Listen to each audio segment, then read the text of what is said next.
안녕하세요 여러분, Margot입니다. Hi everyone, c'est Margot. Bonjour tout le monde, c'est Margot. J'espère que vous allez bien. Moi ça va. Du coup, on se retrouve pour la version longue du drama de Kim Porsche. Voilà, enfin, depuis le temps que j'attends de le faire, cet épisode, ça fait tellement longtemps. Oh my god, je voulais vraiment faire un résumé, ça fait super longtemps. Donc voilà, je vous préviens en avance, l'épisode va être long, je pense. Dans cet épisode-là, je vais parler des personnages, des scènes. J'aimerais parler aussi de quelques fun facts à propos du drama. Donc voilà, j'aimerais faire un point sur les musiques et enfin, j'aimerais faire un avis global sur justement le drama avec spoilers, avec la fin, ce que j'ai pensé. Ok, alors du coup je pense qu'on peut directement enchaîner par les personnages, mes personnages déjà préférés. J'ai divisé en deux, j'ai fait personnages secondaires et personnages principaux. Personnages secondaires j'en ai qu'un à vrai dire, enfin en fait j'en ai deux mais pas trop, vous allez voir. Mon personnage préféré plus c'est Arm, sans aucune hésitation. J'aime trop Arm, je sais pas, il a un mood, alors je sais pas si c'est l'acteur ou le personnage que j'aime bien mais il y a un truc qui se dégage de Arm, je sais pas, il est... J'aime bien. J'aime bien. Il a un truc, il a un feeling avec ses petites lunettes et tout. En plus, j'ai les mêmes lunettes que lui, donc on a des points communs, vous voyez. Tout de suite, ça a cliqué.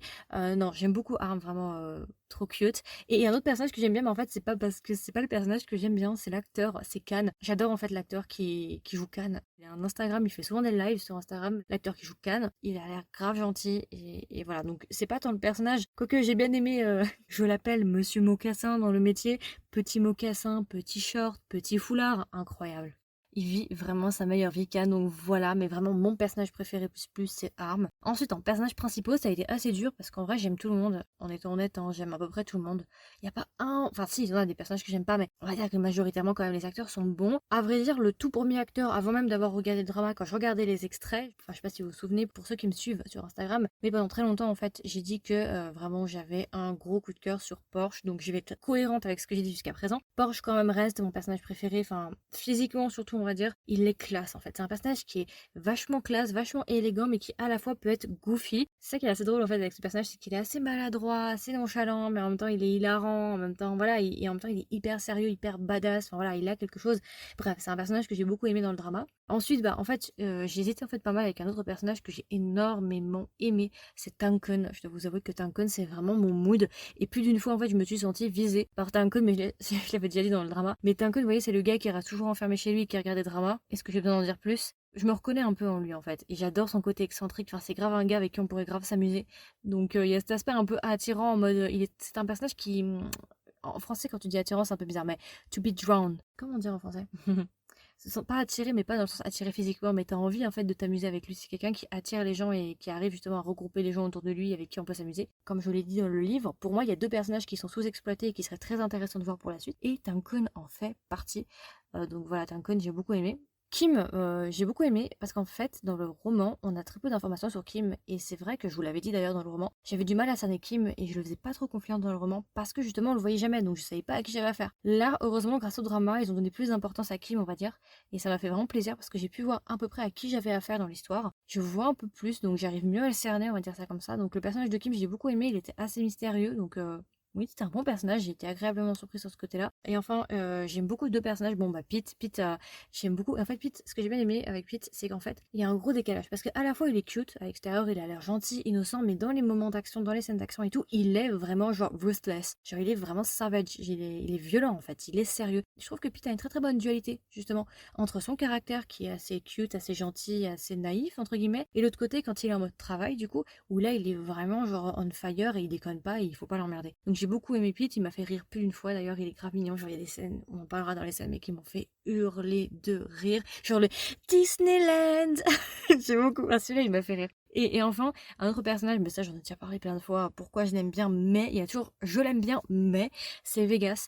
J'ai bien aimé Vegas pour ça, bon, déjà parce qu'il est très beau, hein, on va pas se mentir, on va être honnête 2 secondes. C'est pour ça, mais j'aime beaucoup en fait son aspect mystérieux et j'aime beaucoup aussi sa manière de s'habiller. Et comme je l'avais dit, on va enchaîner juste après, mais c'est vrai que moi, Vegas, le seul truc qui m'empêche réellement de l'apprécier à 100% et que ce soit mon personnage préféré, c'est le fait que ce soit un peu un psychopathe sur les bords, vous voyez. Bon, ça va aussi découler avec le couple d'ailleurs, donc c'est ça en fait. Mais sinon, si on enlève son aspect malsain, c'est-à-dire 50% voire 80% du personnage, si t'enlèves juste ça, mais tu gardes juste sa manière de se comporter quand il est à peu près voilà calme, sa manière de s'habiller et tout, genre quand il est genre en peignoir et tout, qui fait tu cherches quelque chose, cette scène.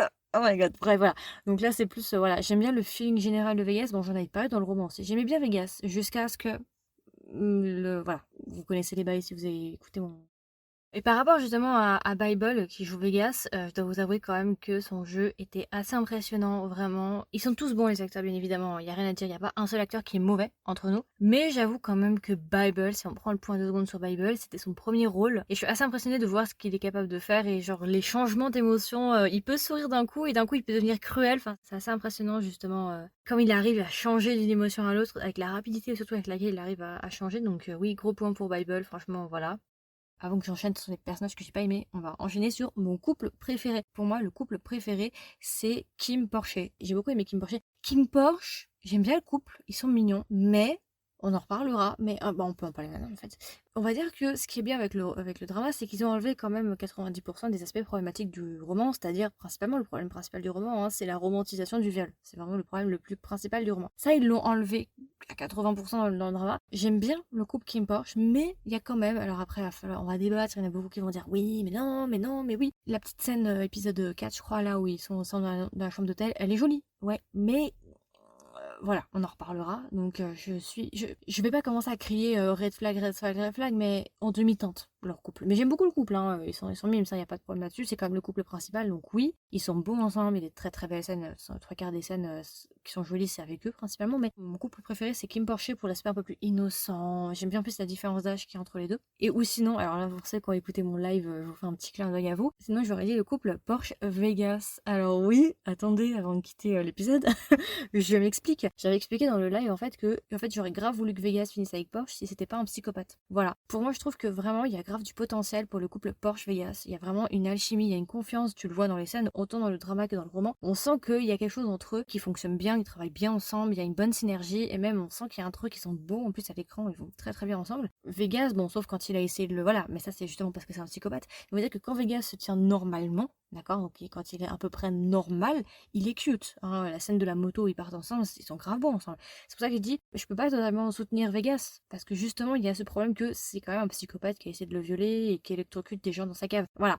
Je ne veux pas me mettre à dos les pro Kim Porsche. Hein. Ils sont très mignons Kim et Porsche ensemble physiquement et tout. Mais il y a un petit truc pour Vegas et Porsche quand même qu'on peut pas nier. Et que moi, personnellement, je trouve que ça a super bien fonctionné.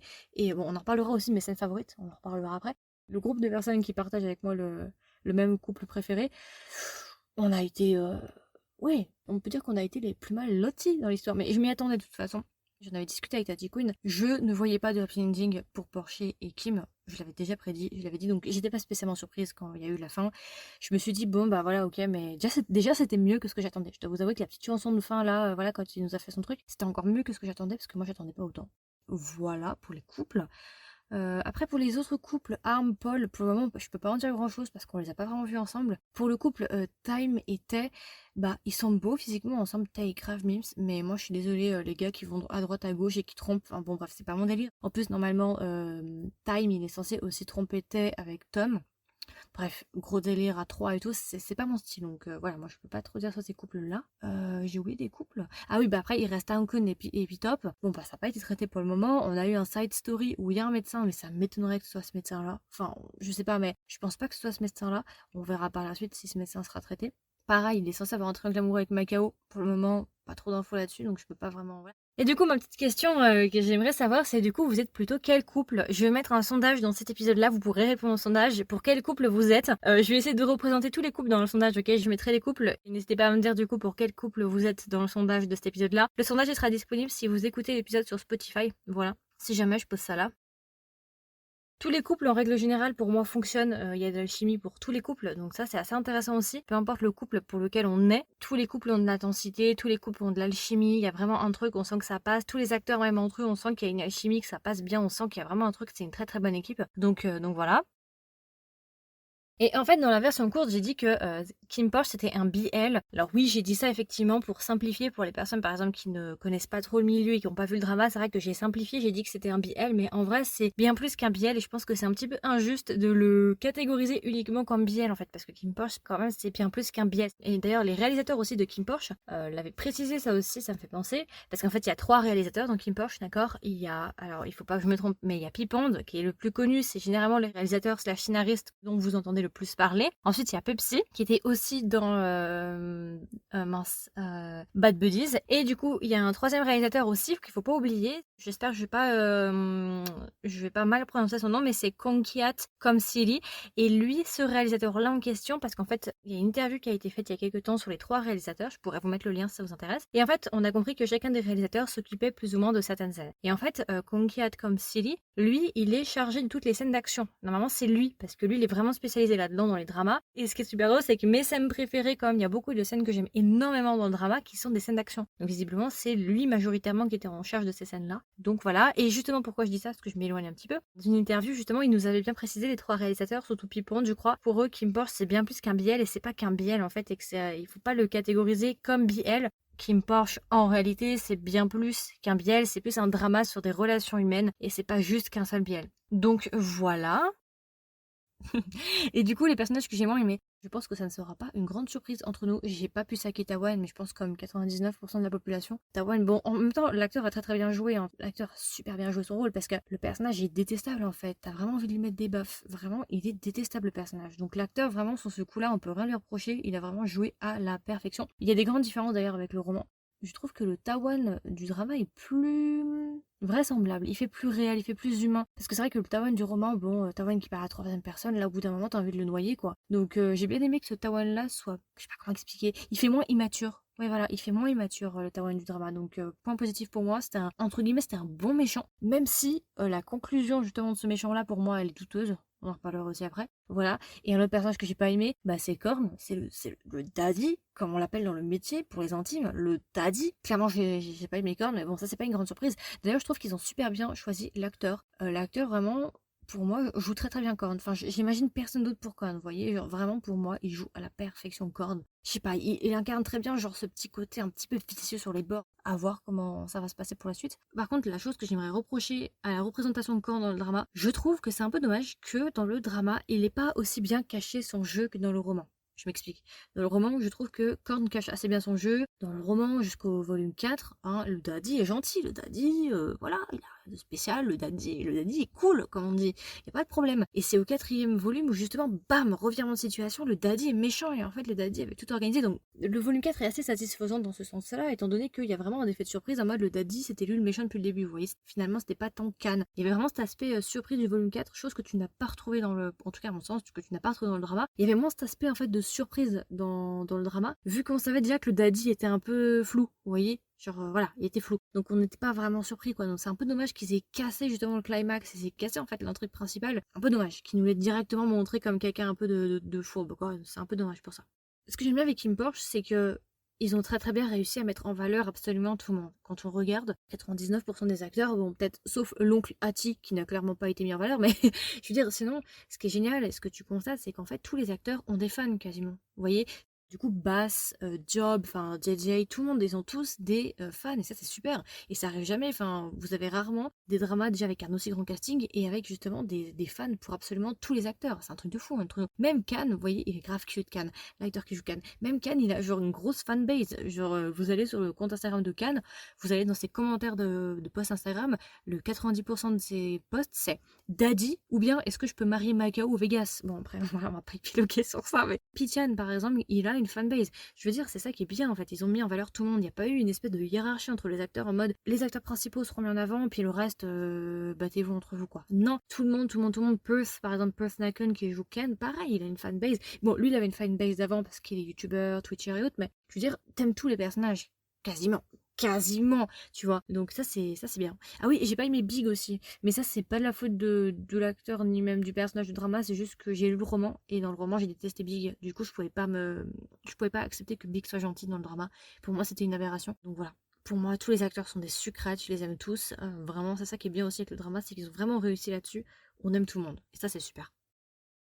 Ok, du coup on peut directement passer aux scènes. Alors il y a beaucoup de choses à dire par rapport aux scènes. C'est vrai que c'est un drama qui a énormément de contenu. J'essaie vraiment de réduire au maximum et d'être assez concentrée et de faire un résumé parce que c'est vrai que si je commence à tout prendre, l'épisode il va faire 2 heures et clairement c'est pas le but. Donc déjà que cet épisode va être long je pense, mais je vais essayer d'être le plus synthétique possible. Donc pour les scènes j'ai découpé différemment. Alors j'ai fait Premièrement, mes scènes préférées, donc on va commencer par ça. Bon, il y a plein de scènes, mais j'ai pris celles qui m'ont le plus marqué, entre guillemets. Si ça vous intéresse d'ailleurs, juste avant qu'on commence, j'ai fait il y a pas longtemps un TikTok où en fait j'ai lancé un mini challenge en fait sur mon TikTok qui s'appelle le Kim Porsche Challenge. Et en fait, dans ce TikTok là, j'ai fait mon résumé en fait de Kim Porsche, mon personnage préféré, ma famille préférée et tout. Donc si ça vous intéresse, vous pouvez aller voir ça. Normalement, c'est épinglé, donc vous pourrez aller voir ça. Et j'ai fait un son en particulier, donc si vous voulez l'utiliser, vous pouvez, bien évidemment, pour faire votre propre challenge. Je dis ça parce qu'en fait, dans le TikTok, il y a des réponses peut-être que je ne vais pas donner là, sur les familles, sur mes épisodes préférés et autres. Donc si vous voulez en savoir un petit peu plus, il y a aussi le TikTok que j'ai fait qui va compléter. Mais du coup, alors là, j'ai décidé de retenir que certaines scènes, j'ai pas tout retenu, bien évidemment. Pour mes scènes préférées, alors il y en a beaucoup. On va commencer par épisode 2, du coup, la scène de la pomme. J'ai adoré cette scène.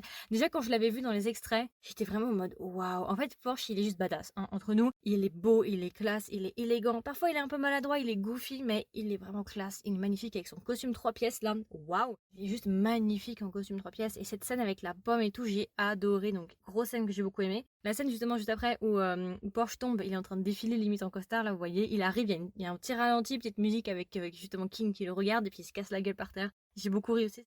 La scène aussi où il faut le feu à... la scène... Oh non, ça c'est drôle, je garderai après, Là c'est mes scènes préférées. Épisode 4, quand Vegas arrive avec son briquet, là vous savez, genre il y a Porsche qui essaie d'allumer son briquet puis le briquet fonctionne pas. Et t'as Vegas qui arrive avec son petit geste de main, petite chemise noire et tout en mode je peux t'aider. La scène aussi où justement Big fait rentrer Porsche dans la chambre et qui surprend Marsh, et je crois que c'est Marsh, et qui est ensemble dans la chambre et qui sort et qu'il y a Big qui lui dit quoi, t'es choqué? Et Porsche lui dit non mais attends, t'as vu l'époque où on est, enfin il y a rien de choquant là-dedans et tout, y a pas de problème. Et t'as Keane en fait qui entend ça et qui est super content, grand sourire en mode putain j'ai bien choisi Porsche, ce gars est incroyable. J'ai adoré cette scène vraiment, le sourire de Keane et tout en mode tellement fier de son gars. Ouais, j'ai beaucoup aimé cette scène. La scène aussi de la salle de bain quand ils couchent ensemble, la première scène haute. Alors après c'est vrai qu'il y a pas mal de controverses par rapport à ça, question du consentement, pas consentement. Là je vais pas m'épiloguer tout de suite sur ça, d'accord, mais je vais juste dire la scène en soi était vraiment belle.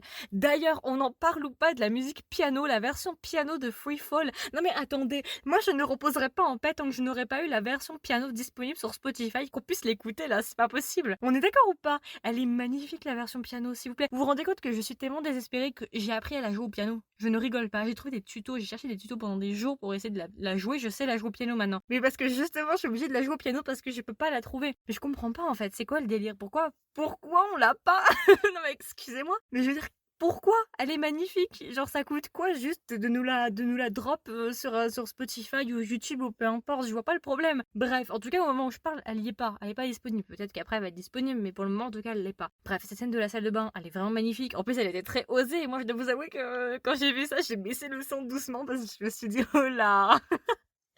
Et je vous avais prévenu dans la version courte, hein, ne regardez pas le drama entouré de personnes parce que là, enfin ça dépend avec qui vous êtes entouré bien sûr, mais regardez pas le drama avec des gens à côté voilà, qui ne partagent pas le même amour, quoi. C'est ce que j'ai dit dans la version courte. Et oui, effectivement, on va faire quand même gaffe. Parce que le problème c'est que ça peut vite switcher, on va dire que d'un moment à l'autre, ça peut finir en scène haute, quoi. Donc voilà. Épisode 5, la scène de la moto avec Vegas et Porsche, mais cette scène, en plus, elle est dans le roman cette scène. Bon, ils l'ont pas vraiment mise au même moment, bon, ok, bref. Beaucoup de changements ont été faits par rapport à ça, mais la scène, elle est magnifique. Enfin, excusez-moi, et comme je le dis, et c'est cette scène surtout qui m'a fait prendre conscience que j'aurais adoré voir Vegas et Porsche finir ensemble si Vegas n'était pas un psychopathe et si Vegas n'avait pas fait tout ce qu'il a fait à Porsche. Sans déconner, ils sont tellement beaux ensemble, il y a une alchimie, même physiquement, il y a un truc qui passe. Quand tu les vois les deux, tu te dis waouh. Je trouve que visuellement, comme ça, quand ils sont ensemble, il y a un truc. Enfin, ils font vraiment genre power couple. Je sais pas comment tu dis en français. Mais vraiment, il y a un truc, tu vois. Il y a un truc qui passe. Alors que, bien évidemment, Keane et Porsche sont très beaux ensemble, on est bien d'accord. Mais il y a une étincelle. Quand tu les vois à côté, Vegas et Porsche, il y a un truc qui fait que ça se mélange bien. Il y a les bonnes énergies. Je sais pas comment expliquer. Bref, cherchez pas à comprendre. C'est mon délire. L'épisode 7, quand genre t'as Vegas qui surprend Pete en train de genre sneak around là, qui est en train de fouiller la maison, puis qu'il est en petit pyjama, il fait tu cherches quelque chose? Waouh, waouh, waouh, waouh, Vegas! Non mais cette scène elle est trop belle. En plus je l'ai mis dans mon TikTok, c'est une de mes citations préférées. Vraiment comme il arrive. En fait j'aime bien parce qu'ils ont gardé l'esprit du roman en mode Vegas, parce que dans le roman Vegas apparaît toujours de nulle part. Le gars c'est Gasper, il arrive de nulle part. On sait pas pourquoi, on sait pas comment, mais il est là. Et bah dans le drama ils ont gardé ça justement, l'aspect Vegas qui apparaît toujours de nulle part. Ça j'ai beaucoup aimé. Épisode 7 aussi. Alors là, ouais, l'épisode 7, c'est un de mes épisodes préférés. Voilà, j'en ai parlé sur le TikTok en question du Kim Porsche Challenge, mais je peux le dire là. Pourquoi c'est un de mes épisodes préférés? Parce que c'est un épisode où il y a beaucoup de scènes d'action. Et moi, j'ai beaucoup aimé les scènes d'action. C'est pour ça qu'avant, je vous disais le réalisateur et tout, qui avait fait les scènes d'action. La scène du casino, pour moi, elle est juste incroyable. Je sais pas pourquoi, mais elle me marque énormément, cette scène du casino.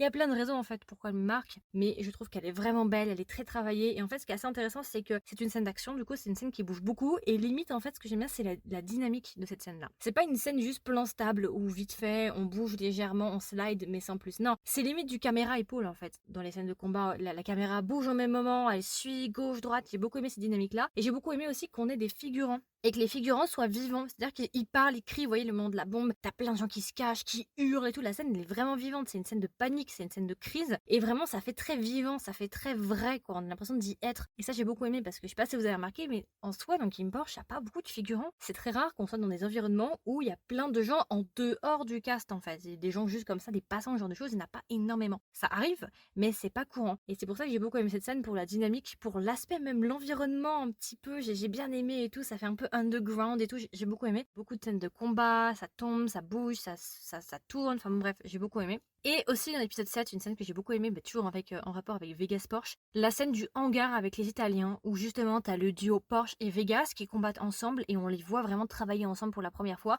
Et ça me fait penser à une autre scène qu'il y a dans le roman où Vegas et Porsche disent justement, volume 4, le dernier chapitre, quand ils disent justement qu'ils se sont rendus compte que Korn leur avait menti et que justement ils veulent se venger, et on nous dit justement que tout ça se passe dans un hangar. J'adore cette scène parce que c'est vraiment un dieu de choc. Vegas et Porsche travaillent ensemble. Il y a une scène, surtout, il y a un détail, je sais pas si je pourrais retrouver la minute, mais il y a un détail, surtout quand ils sont en train de se battre, ok. T'as Porsche qui est en train de faire son truc, qui tire, machin, machin, et t'as une scène où on se situe du coup du côté du camion, donc à l'arrière, et on les regarde, et t'as une scène où Vegas, il tape légèrement sur le dos de Porsche, et Porsche, sans réfléchir, saute par-dessus l'espèce de petit muret là, et il tire sur quelqu'un. Je sais pas si vous vous rappelez ça. Et par la suite, Vegas, il va faire allusion à ça en disant, mais tu te rappelles de ce moment-là, quand je t'ai tapé légèrement sur le dos, comment ça se fait que tu m'as fait confiance et tout, enfin voilà, il faut le dire, ouais, il y a un truc entre nous parce que tu vois bien que quand je t'ai fait ça, t'as même pas hésité une seule seconde, tu m'as écouté et tu m'as fait confiance et tu t'es poussé comme je te l'ai demandé alors que t'étais pas obligé, tu pouvais ne pas me faire confiance. Et en gros, Vegas le faisait comprendre à Porsche qu'ils avaient un lien tous les deux assez naturel et qu'ils arrivaient à se faire confiance et qu'ils se comprenaient très facilement. Et c'est ça que j'ai beaucoup aimé parce que dans cette scène-là, c'est dingue en fait. Vegas vraiment le touche le dos pour lui dire de se pousser et Porsche ne réfléchit pas une seule seconde, il le regarde même pas, il saute sans réfléchir et Porsche arrive à tirer sur la personne. Et j'ai adoré, et la scène justement où Porsche il est allongé et Vegas est sur lui et tous les deux ils tirent, vous voyez cette scène là, j'ai adoré ce duo, il fonctionne extrêmement bien, il y a vraiment, je vous dis, c'est un power couple for me, et ouais voilà, si Vegas n'avait pas été problématique, j'adore le duo, je trouve que ça fonctionne bien, il y a vraiment une bonne dynamique de travail en tout cas, c'est pas un couple mais au moins il y a une très très bonne dynamique de travail, donc ça j'aime beaucoup, c'est vraiment un duo de choc pour moi. La scène 12, il y a une scène que j'ai beaucoup aimée. Alors là, c'est une scène assez controversée. Il y en a qui vont me dire oh, non, non, non. Je l'ai quand même bien aimée parce qu'en fait, c'est une scène qui m'a fait arrêter de respirer quand même. Ça m'a vraiment surprise. C'est épisode 12, la scène de jalousie de Kim. Vous savez, quand Porcher, il est en train de boire et t'as Kim qui arrive et qui genre montre du doigt et qui lui dit ouais, reste assis toi. Cette scène, j'ai beaucoup aimé. Même si on va me dire oui, mais Kim, il avait pas le droit, il se prend pour qui? Je suis d'accord. Mais j'ai quand même bien aimé parce que ça montre pour la première fois, on voit vraiment ce que ressent Kim pour Porcher. Parce que Kim ne parle pas, d'accord? C'est un INTJ, donc les émotions, il ne les connaît pas, il sait pas ce que c'est. Et c'est la première fois où on voit vraiment les intentions de Kim et ce que ressent Kim. Et aussi, on comprend ce que représente Porcher pour Kim. Donc ça, j'ai beaucoup aimé. Il est pas si froid et indifférent que ça. Donc ça, j'ai beaucoup aimé parce qu'enfin, on arrive un peu mieux à cerner Kim et ça fait plaisir. J'allais dire pour les scènes tristes, j'ai pas vraiment de scènes tristes. Il y en a qui vont me dire la mort du hérisson, d'autres vont me dire la mort de Big. Les gens ont plus pleuré pour le hérisson que pour Big. Je vous laisse gérer l'information, mais c'est vrai, genre, le hérisson, ils lui ont fait des funérailles, tranquille, ils ont pleuré. Big, il est mort, allez hop, on change de scène, tranquille, on passe sur Tawan, tranquille, genre, Big il a eu moins de temps d'écran sur sa mort que le hérisson, je décède, c'est trop drôle. Non mais en fait, j'aime pas le personnage de Big, mais c'est pas de la faute de l'acteur ou quoi, c'est juste parce que je suis restée bloquée sur le Big du roman, et pour moi, je peux pas accepter que le Big du drama, il soit gentil, en fait, parce que voilà. On va passer aux scènes hilarantes. Alors, il y a pas mal de scènes hilarantes. La scène 1, la scène de la montre. Et justement, quand Kim lui dit ouais, tu t'appelles comment et tout. Quand il lui dit qu'il s'appelle Jom. Eh, mais cette scène. Et vous savez la scène où genre ils inclinent la tête. Il y a la petite musique là, puis ils inclinent la tête gauche, droite. Et quand il l'insulte, qu'il dit ouais, je sais plus exactement ce qu'il dit parce que c'était en anglais, mais quand il l'insulte et tout, non mais c'est hilarant, incroyable. Cette scène, elle m'a fait décéder. Je crois que j'ai dû me la refaire au moins 5 fois parce qu'elle était magique. Ensuite, la scène de la morsure, toujours épisode 1, et ce qui suit d'ailleurs, parce qu'il n'y a pas qu'une morsure, hein. Dans le roman, c'est que la morsure, par contre, il n'y a pas il n'y a pas le dessert, on va dire ça comme ça. Il y avait l'entrée, mais il n'y avait pas le dessert, on va dire ça comme ça. Donc oui, j'ai trouvé ça hilarant aussi, quoi. Je sais pas si ça a été un espèce de ad-lib, est-ce que ça a été rajouté, c'était pas prévu, ou est-ce que c'était vraiment prévu dans le truc? Mais en tout cas, ça m'a fait beaucoup rire. Épisode 2, quand Porsche fout le feu à la poubelle, vous savez, quand il va fumer juste après la scène de la pomme, et genre il commence à mettre de l'eau, et en fait c'est pas de l'eau, c'est de la vodka, et puis il dit putain, mais qui est-ce qui met de la vodka dans une bouteille en verre? Il y a des mimiques Porsche qui sont magiques, mais vraiment magiques. Épisode 2, Elisabeth et Sébastien, bien évidemment, incroyable. Maintenant, dès que je vois l'image, j'entends l'image. Je sais pas si ça vous arrive aussi. Mais maintenant, dès que je le vois, j'entends le Elisabeth. La scène aussi qui suit, pas Elisabeth, mais qui est juste avant Elisabeth, après que Porsche ait foutu le feu justement à la baraque, il est avec Pichan dans le jardin, et justement Pichan est en train de le punir, je crois, et Porsche fait des pompes, et t'as Pichan qui est en train de l'engueuler, puis t'as Porsche qui commence à l'insulter. Je sais pas si vous vous souvenez de cette scène-là. Je sais plus comment il lui fait. Regardez cette scène, regardez-la, elle est magique. La manière dont Porsche parle, genre il l'insulte, mais il assume pas trop. Et cette scène, je me la suis fait 10 fois tellement j'étais par terre parce qu'il lui a manqué de respect. Donc voilà, non, celle-là, elle m'a fait rire parce que je me suis dit, il a vraiment insulté. Il a vraiment insulté Pichan. Waouh, il a vraiment genre les nerfs, hein. Il a le courage, hein. Ça fait une journée qu'il est là, il a tué les carpes et il a foutu le feu à la baraque. J'adore. Épisode 3, les gars, je l'attendais cette scène. La scène du porno, là, quand Porsche lui fait non, mais tu veux pas regarder quelque chose de plus excitant? Oh my god! Et le plus drôle, c'est genre, justement, ils sont en train de regarder ça, puis t'as Con qui commence à hurler et tout, enfin bon, bref, voilà. Et puis d'un coup, t'as Kin qui arrive dans la pièce, et là, t'as Porsche qui saute par-dessus le canapé. Et en fait, au début, j'avais cru qu'il y avait que Porsche qui avait sauté par-dessus le canapé, mais en fait, quand tu regardes juste après, il y a Paul qui se retrouve tout seul. Et après, justement, quand j'ai vu que Paul était là, je me suis dit, mais attends, mais il est passé où Arm? Du coup, je suis revenue en arrière, et en fait, au moment où Kin arrive, il n'y a pas que Porsche qui saute, il y a Arm. Tu vois légèrement Arm, et en fait, tu vois Arm et Porsche sauter par-dessus le canapé en même temps, mais j'étais par terre, j'avais pas fait gaffe au début, ce détail-là. Je l'ai vu que après. Mais trop drôle, j'adore. Et puis la tête de Paul, innocent, en mode putain, mais c'est pas moi! Vraiment en mode, je suis pas assez payée pour ce que je fais. Épisode 4, quand genre... alors ça, je crois que c'est après qu'ils se soient embrassés sur le quai, ok? Et que Kin essaie de l'interroger un petit peu sur ce qui s'est passé, puis Porsche il fait non mais enfin tranquille, j'ai l'habitude, c'est pas la première fois et tout. Et Kin lui fait ah c'est pas la première fois. Et genre ils se comprennent pas. Et en fait Kin se rend compte qu'ils parlent pas du tout de la même chose. J'étais par terre, ça c'était vraiment très très drôle. Oh oui, une scène, épisode 6, quand Pete est en train de surveiller Vegas, ok, et que Vegas lui ramène un sac, et t'as Pete du coup qui commence à ouvrir le sac, et d'un coup t'as Pete qui trouve genre un paquet de préservatifs, et la scène justement où Pete il hurle en voyant le paquet de préservatifs, vous voyez cette scène ou pas? Mais la manière dont il surréagit, j'étais par terre, comme il crie, mais comme, comme il crie Pete. Et celle-là elle est bonne, elle m'a fait trop rire, je l'ai revue au moins 6 fois. Vraiment le moment où genre le paquet de préservatifs il vole un peu limite en l'air et qu'il hurle, cette scène elle est magique, elle est vraiment trop trop drôle. Sa réaction elle est juste épique. Épisode 11 aussi, quand Clint fait sa déclaration d'amour et qu'il explique à sa famille qu'il est amoureux de Porsche. Juste cette scène, regardez juste Con, quand il est en train de se rouler et tout contre la bibliothèque, il est en train de bouger dans tous les sens. Mais ce gars, j'adore Con. Mais j'aime trop, c'est nous en fait. Con, c'est clairement nous. Ça m'a fait mourir de rire aussi, j'ai beaucoup aimé.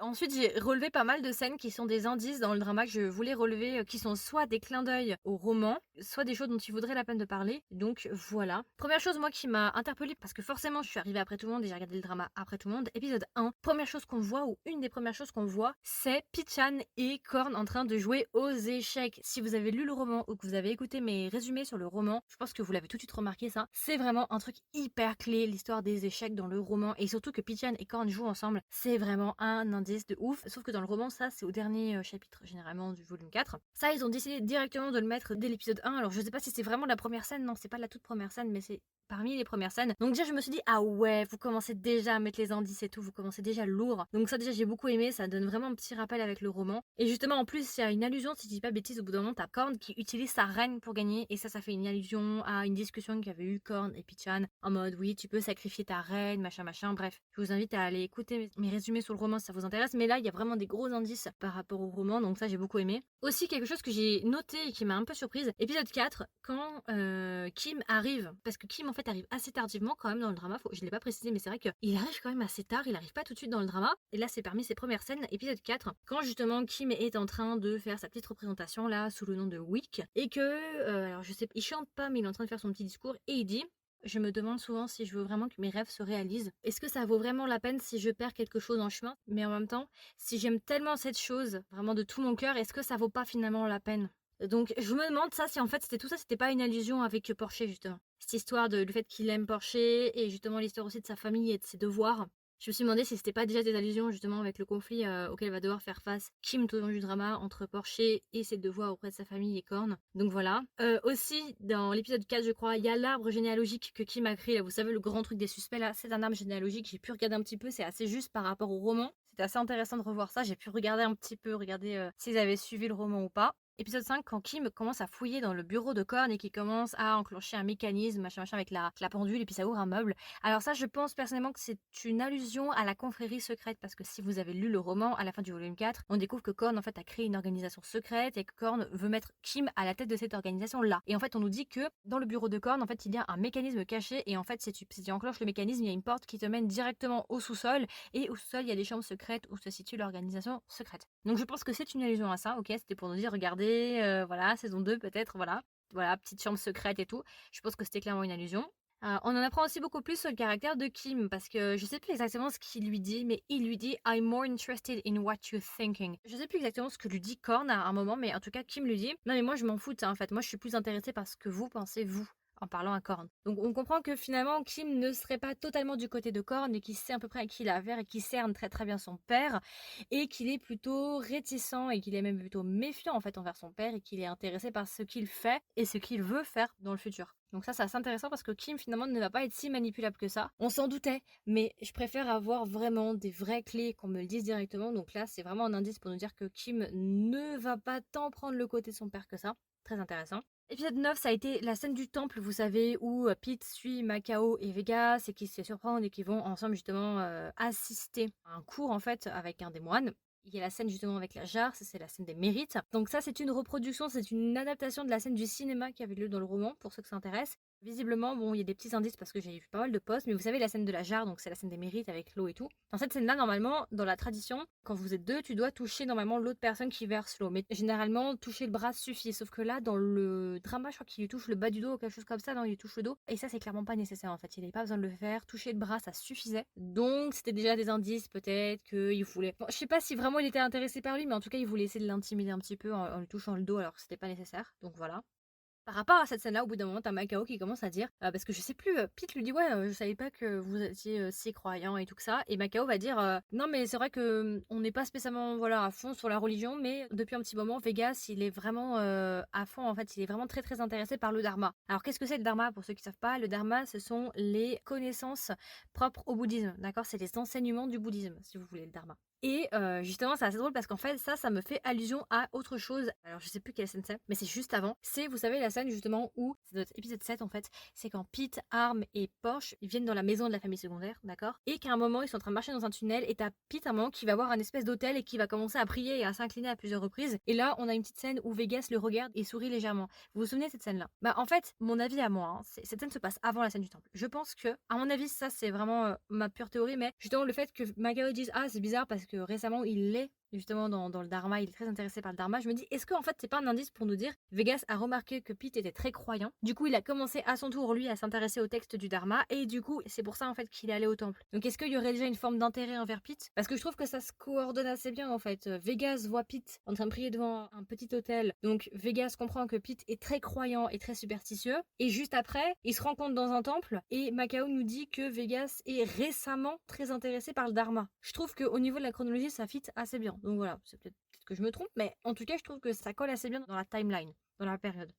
Ah oui, alors ça c'est super important parce que je pense que ça vous l'avez pas remarqué et c'est quelque chose qui m'a beaucoup perturbé et je pense que j'en ferai un TikTok aussi pour ceux qui avec des images pour que vous puissiez avoir vraiment le truc avec des images. Je pense que ça pourrait être intéressant. Épisode 11 et épisode 14. C'est en deux fois. Il y a deux fois l'indice, je crois. Je crois que j'ai même envie de dire trois fois. En tout cas, deux fois, c'est sûr. Épisode 11 et épisode 14, on a une scène justement où Cord nous explique, vous savez, tous ces mythos là en mode non, mais en fait, les gens qui ont tué ton père, c'était un ancien ami à moi. Vous vous souvenez de ça? Donc justement, à un moment, on a un flashback vers le passé où Cord nous explique que, soi-disant, il aurait reçu des nouvelles comme quoi ce serait son meilleur ami qui aurait tué Oni et son père. Vous vous souvenez de ça? Et on a une reproduction. Et dans cette reproduction là, ce flashback là du passé, au moment où il va recevoir une lettre, je crois, si tu as bêtise. Et bah, sur la table, en fait, t'as Korn qui est en train de nourrir des poissons. Il y a 3 petits bocaux, ok? Et en fait, il y a quelque chose qui m'a tout de suite interpellée. Bon, ça c'est si vous avez élevé des poissons dans votre vie. C'est que quand j'ai vu les poissons, j'ai fait pause. Je me suis dit, attends.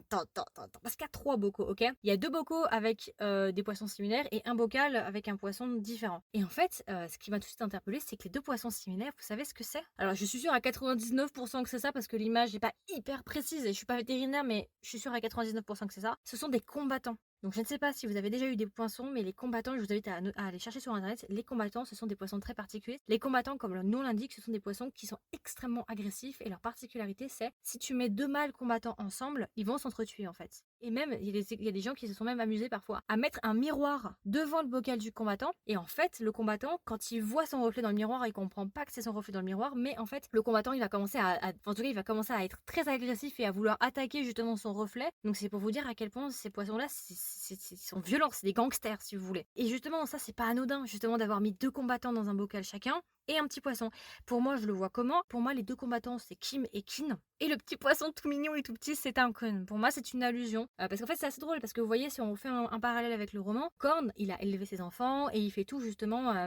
Il les a élevés et son but final, en fait, c'est de faire en sorte qu'ils s'entretuent pour qu'il n'y ait qu'un vainqueur. Ok? Et comme par hasard, là, on nous met des indices avec Korn qui s'occupe, du coup, élève 3 poissons. Ok, donc 3 enfants. Parmi ces 3 poissons, il y en a 2 qui sont des combattants et qui sont prêts à s'entretuer si tu les mets ensemble. Donc je me dis, ça peut pas être un hasard. Les connaissants, il y a rien par hasard. Ils vont pas se faire chier à dire, ah bah attends, on va aller chercher 3 poissons. Korn, voilà, son passe-temps en plus de faire de la poterie, il adore des poissons. Non, il sait bien plus que ça. Donc voilà, pour moi, ces poissons-là représentent Kin et Kim. Et justement, ce sont des indices pour nous dire que le but de Korn, c'est de faire en sorte que ces 2 fils-là s'entretuent jusqu'à ce qu'il n'y ait qu'un vainqueur. Et pareil, cette scène-là, elle est à l'épisode 14. Alors je me rappelle plus exactement ce qu'il dit, mais vous savez quand t'as la scène sur le bateau avec Porsche et Kin, et puis t'as Kun qui envoie une photo à son père, et son père dit c'est le plus fort qui est le vainqueur ou quelque chose comme ça. Et si vous regardez, cette fois-ci, il n'y a que 2 bocaux. Ouais, il manque un bocal. Et ce sont les mêmes poissons, donc c'est Kin et Kim. En tout cas, pour moi, c'est ça. Donc un rappel encore avec ces poissons, je me dis pourquoi les mettre? Vous voyez, il y a un indice, il y a quelque chose. En tout cas, pour moi, c'est ça. Donc voilà, peut-être que vous l'aviez remarqué ou peut-être pas, voilà, mais je voulais faire un petit point là-dessus parce que j'ai trouvé ça assez drôle. Aussi, il y a une scène qui est vraiment pas mal, c'est l'épisode 11. Je l'ai pas dite, mais je vais la dire maintenant. Quand justement Pete et Vegas sont en train de discuter et que Pete est en train de raconter son histoire, il lui dit en fait, nos parents, ils s'en prennent pas à nous parce qu'on est nuls et qu'on est des moins que rien. Ils s'en prennent à nous parce que justement, eux sont des moins que rien. Là, je l'ai simplifié la scène en vrai, hein.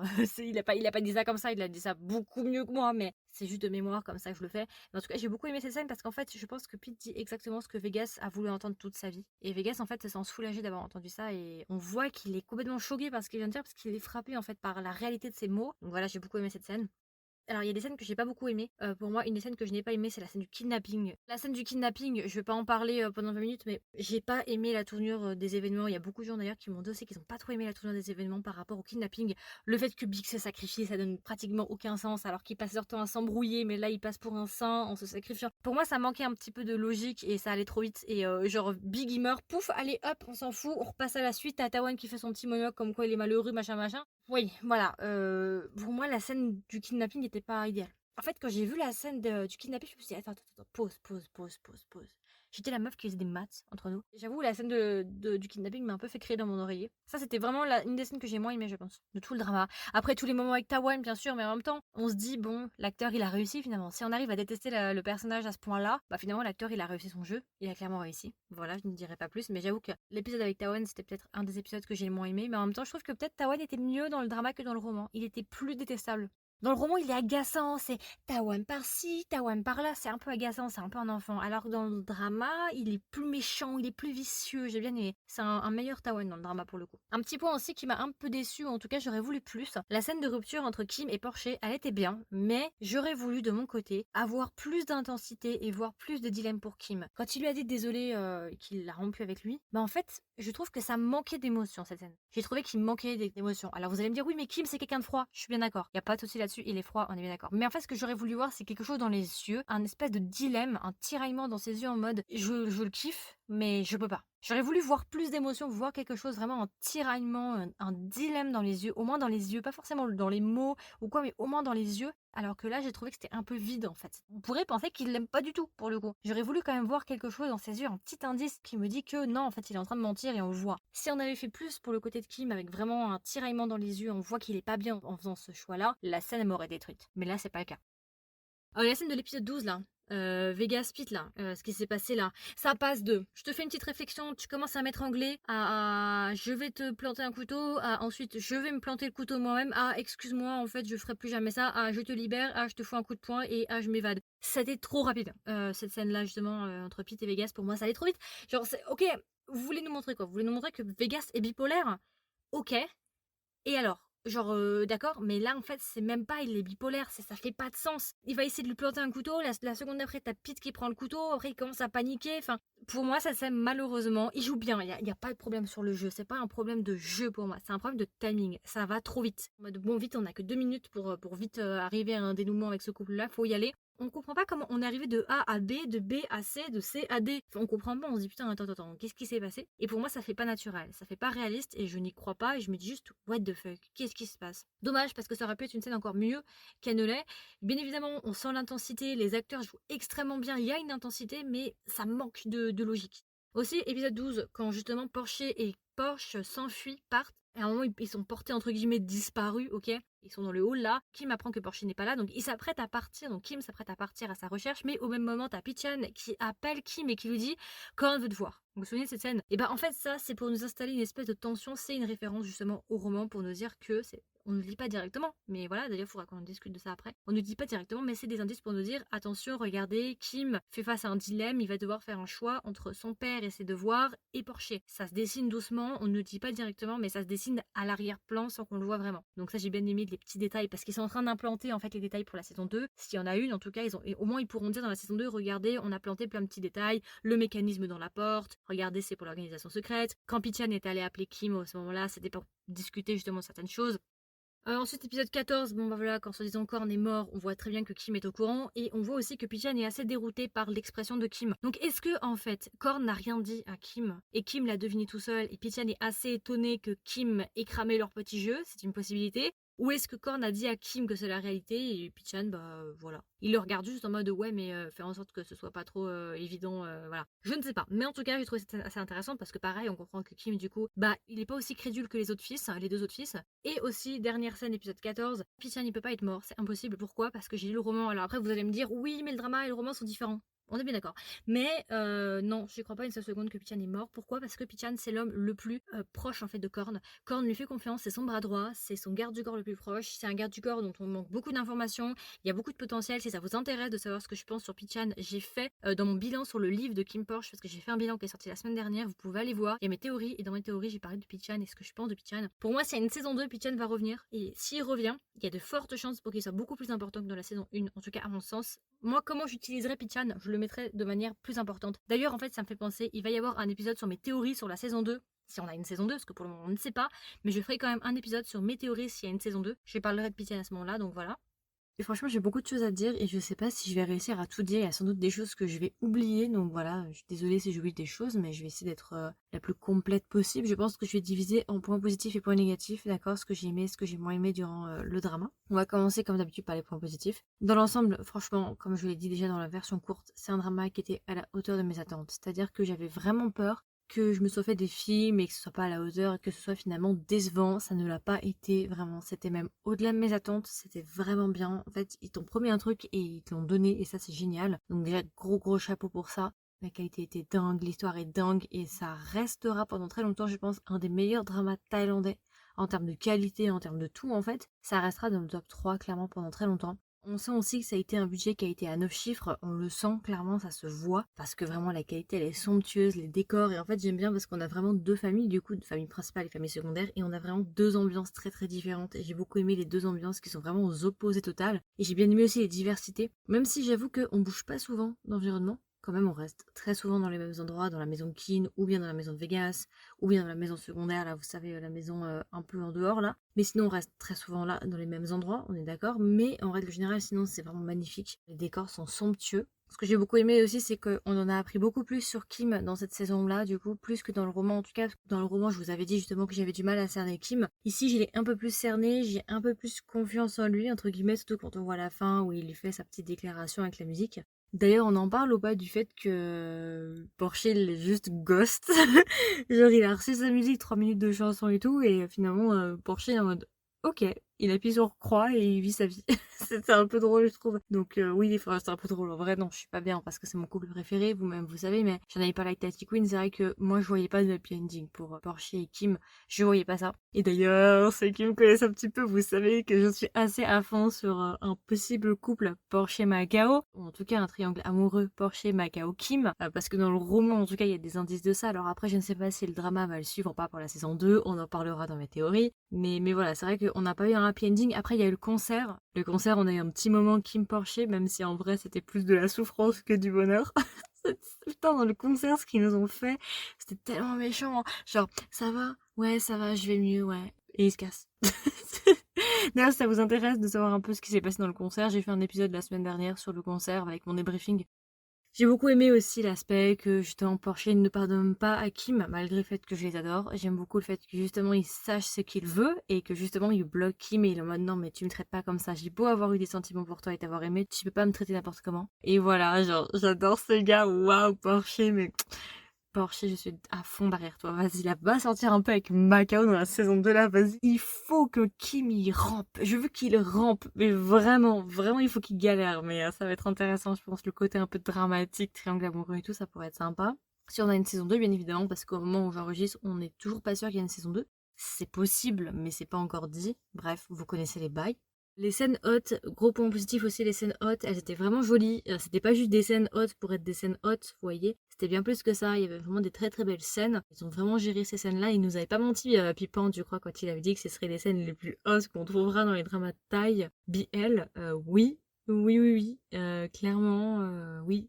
Oui, oui, oui. La scène de l'épisode 4, la scène de l'épisode 7. Et ils ont pas rigolé, hein. On a eu vraiment des scènes intenses et tout. Ce que j'ai bien aimé, ça j'en avais discuté, c'est que en fait, ce que j'aime, c'est que les acteurs, ils vont jusqu'au bout. Alors, je sais pas dire, ils font semblant de jouer des émotions. Ils ont les émotions. Et ça, c'est bien. Ça fait plaisir parce qu'on y croit. Ça fait vraiment immersif. Et ça fait pas jouer, ça fait vraiment vivre le truc. Donc, j'ai beaucoup aimé justement qu'ils aillent jusqu'au bout parce que vous savez, dans certains dramas, parfois, les acteurs ne vont pas jusqu'au bout. Ils font les trucs un peu à moitié et du coup, on n'y croit pas vraiment. Bah là, ils y vont vraiment, vraiment, vraiment franco, quoi. Donc voilà, voilà. Ce qui rend l'expérience encore plus agréable. Voilà, je dirais pas plus loin. Clairement, le drama vaut sa hype. Alors après, je sais qu'il y en a qui n'ont peut-être pas encore regardé et qui entendent que des bonnes choses et peut-être qu'ils seront déçus. Je ne sais pas, c'est possible. Mais quand même, je pense que c'est difficile d'être déçu sur Kim Porsche entre nous. Parce que la qualité, elle est tellement somptueuse. Surtout pour quelqu'un qui a l'habitude de regarder des dramas thaïlandais et qui voit la différence, qui voit de quoi on est parti, genre Sotus et tout, et qu'on arrive là quelques années plus tard. On se dit waouh, ça a bien progressé quand même, hein. Donc non, franchement, il y a peu de chances quand même pour qu'on soit déçu en regardant Kim Porsche. La qualité est dingue.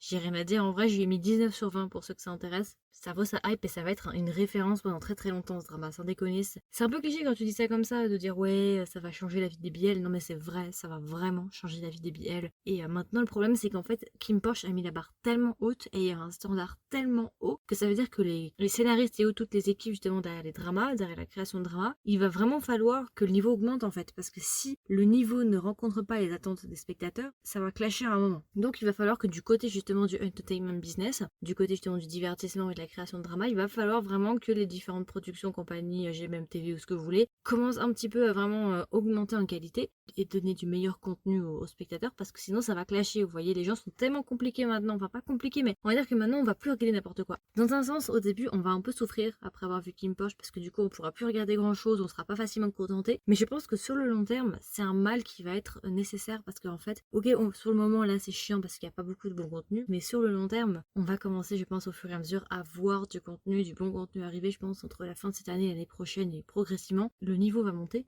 et enfin on pourra avoir de meilleurs dramas.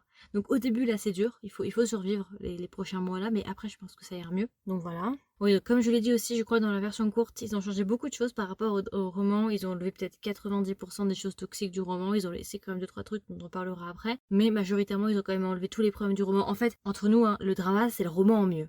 Voilà. Donc voilà, non, franchement, j'ai rien à dire. En soi, j'ai déjà beaucoup dit dans différents épisodes, donc j'ai l'impression de parfois me répéter aussi. Mais en même temps, je discute aussi beaucoup avec des gens autour de moi. Et du coup, j'ai l'impression que je me répète, mais en fait, j'ai dit qu'à une ou deux personnes, je l'ai pas dit à la majorité. Donc voilà, j'essaie de faire le tri de ce que j'ai déjà dit et ce que je n'ai pas encore dit. Bien évidemment, ouais, comme je l'avais dit aussi, ils ont rajouté du coup les scènes que j'ai beaucoup aimées, comme la scène justement où un con il regarde du porno dans sa chambre, là, c'est cette scène magique. Par contre, c'est des scènes qui n'ont pas été mises et que j'aurais voulu voir, genre la scène où Porsche essaie de se suicider par le balcon et qui balance une chaussure à Keane. J'avoue que cette scène, j'aurais grave voulu la voir, ça aurait été grave drôle de la voir parce qu'elle est épique. Ah oui, juste aussi, on en parle ou pas de Khan et de son mode pique-nique pour aller éradiquer toute la famille? Le petit combo mocassin short foulard pour aller décimer sa famille, mais incroyable. Le gars, on dirait vraiment, il vient de l'île de Ré, il sort de son yacht, il va aller faire un petit pique-nique au bord de la plage. J'ai adoré son style. Alors, je sais pas d'où sortait le concept, je sais pas qui a décidé ça, mais j'adore parce que ça fait vraiment des galets en fait, avec son petit short là. Et vous savez, fun fact, j'ai la même tenue chez moi. J'ai réussi à retrouver tous les mêmes items, tous les mêmes vêtements. J'ai vraiment copie conforme à 99%. J'ai la même tenue que lui. J'ai réussi à retrouver ça dans mes vêtements. J'étais morte de rire quand j'ai vu ça. Je me suis dit, putain, c'est pas possible. Oh my god, et justement, maintenant qu'on parle de Cannes, on va peut-être passer sur des points négatifs. J'ai pas mal de choses à dire par rapport à ça. Bon, je vais pas le répéter 40 milliards de fois. Un des grands points négatifs pour moi de ce drama, c'était la scène du kidnapping que je n'ai pas apprécié. J'ai trouvé que c'était trop rapide, qu'il se passait trop de trucs what the fuck, genre Tawen et Vegas. À quel fucking moment. Non mais franchement, j'étais un peu gênée quand j'ai vu ça. Je me suis dit, j'étais entre deux moods. La meuf qui faisait des maths et je criais dans mon oreiller. Voilà où, dans quel état j'étais durant l'épisode 7. Je dois vous avouer que le coup de Tawan et Vegas, c'est même pas en fait une question de comparer au roman. Même ça, je vais même plus comparer au roman pour ça. Je vais laisser de côté. Je vais faire comme si le roman n'existait pas. J'ai juste parlé en point de vue juste de ce que mes yeux ont vu. Mais c'était... Non, et cette scène, j'étais par terre. Hein. C'est pas possible. C'était pas impactant alors que ça aurait dû l'être. Donc ça, c'est, je crois que c'est la seule scène que j'aime. Non, il y en a deux. Il y a deux moments que j'aime pas trop dans le drama. C'est le kidnapping et je sais pas si on va en parler maintenant ou pas, mais... Oh, c'est allez, on en parle maintenant. Épisode 14. Vous le voyez venir, c'est ce que je vais dire, parce que de toute façon, je n'ai pas eu dans mon live Insta d'ailleurs, qui va bientôt sortir sous format podcast, pour ceux qui s'intéressent et qui n'ont pas envie de se taper 2 heures sur Instagram. Je vais prendre le live Instagram et je vais le transformer en format podcast, comme ça vous pourrez l'écouter dans le métro, dans le tram, ou en faisant vos activités, voilà. Je vais faire ça, et dedans j'en ai pas mal parlé, mais la fin, on en parle ou pas? Alors là, je suis désolée, mais je vais être obligée comme de comparer au roman, parce que c'est un peu obligé, vu qu'il y a des trucs clés qui ont été changés, et j'étais outrée. Attendez, parce que c'était... Mais... vous savez, genre, j'étais fatiguée un jour où j'ai regardé le 14e épisode, j'étais drainée à la fin, j'étais pas bien. Franchement, j'étais en mode, mais qu'est-ce qui se passe? En fait, je réagissais même plus. C'est-à-dire que je regardais, j'acceptais les informations, mais j'étais en mode, je vais juste aller prendre un Doliprane et je vais me coucher. C'était clairement mon mood. Donc, je sais même pas par quoi commencer par cet épisode, en fait. Attendez. En fait, je vais vous exprimer mes problèmes. Quel est mon problème principal? Le problème principal pour moi, c'est Oni qui revient d'entre les morts en sachant que dans le roman, normalement, Oni, elle est censée être décédée. Dans le roman, hein, Oni, elle est en mode Blanche-Neige, elle a genre été limite empaillée, ou en tout cas, genre elle a été conservée à la mode égyptienne, et elle a été mise dans un cercueil en verre en mode Blanche-Neige par Corne pendant 10 ans pour que justement son fils, voilà, machin, on puisse le retrouver, voilà. Bref, et je dois vous avouer que quand j'ai vu Oni, entre moi et Cannes, de nous deux, je sais pas qui était le plus choqué. Je dois vous avouer que entre nous deux, je sais pas. Parce que j'étais pas bien. Kan n'était pas bien dans le drama. Quand il a vu Oni, il y a pas de problème là-dessus. Enfin, Oni, en fait, dans le drama, s'appelle Namfung, si jamais. Voilà. Mais je dois vous avouer que moi, j'étais pas bien. D'ailleurs, j'ai filmé ma réaction. Je sais pas si un jour je sortirai ma réaction. Mais ma réaction, elle est épique. Genre, tu vois sur mon visage, genre, l'incompréhension, le déni, la colère, la surprise. C'est incroyable.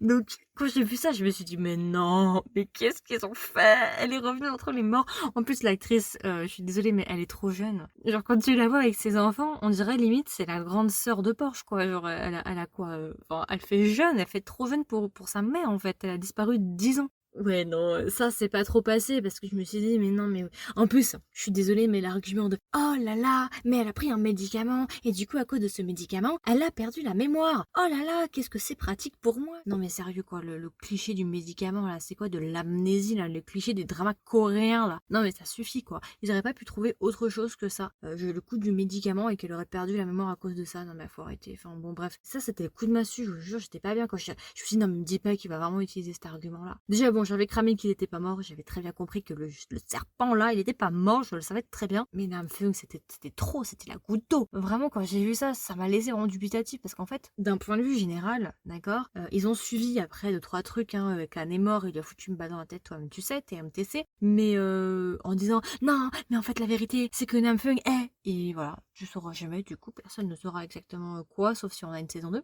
Avant de vous donner mon avis général sur la fin, je veux juste faire un point aussi. J'en ai parlé dans mon live, alors je sais plus dans quel live j'en ai parlé, je parle trop. Et le problème c'est que je me rappelle plus de à qui j'ai dit, qu'est-ce que j'ai dit, où est-ce que j'ai dit, sous quelle plateforme, est-ce que c'est enregistré et monté ou est-ce que c'était à une personne, je sais plus. Donc je vais le redire peut-être, je vais radoter. Mais voilà, dans le drama en fait, on va avoir quelque chose d'assez intéressant. Par contre ça ils ont gardé du roman. Ça va quand même, ils ont pas tout remodelé, ils ont quand même gardé 2-3 trucs. Ils ont gardé justement les deux versions de ce qui s'est passé 10 ans auparavant. On a la version de Cannes et on a la version de Korn, ok. Et en gros, on a justement la version de Korn qui dit justement que ce serait Khan qui aurait buté le daron. Enfin bon bref, il y a cette version-là.